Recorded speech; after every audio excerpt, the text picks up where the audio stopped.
Welcome to the Biotechnology lecture series. Today, we will discuss structure of DNA.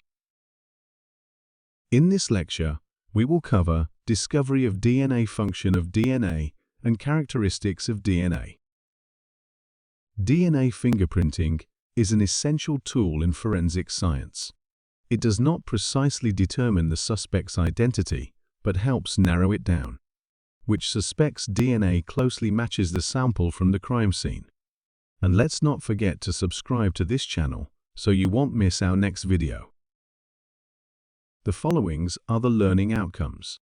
Name the scientists who discovered DNA structure. Cite the characteristics of DNA. Explain the primary function of DNA.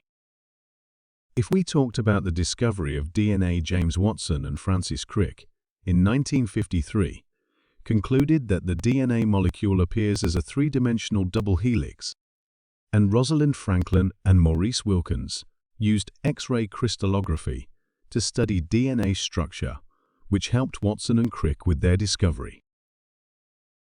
Here are some characteristics of DNA.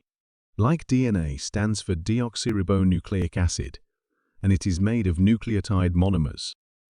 DNA double helix consists of two nucleotide chains, and each nucleotide consists of a sugar molecule, a phosphate group, and a nitrogen-containing base.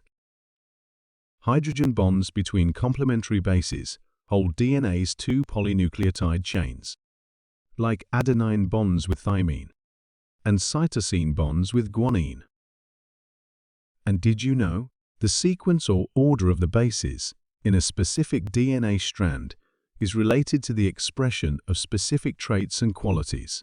For example, the sequence GT, CATT might be responsible for curly brown hair, while GT, CAAA, T might be responsible for straight black hair.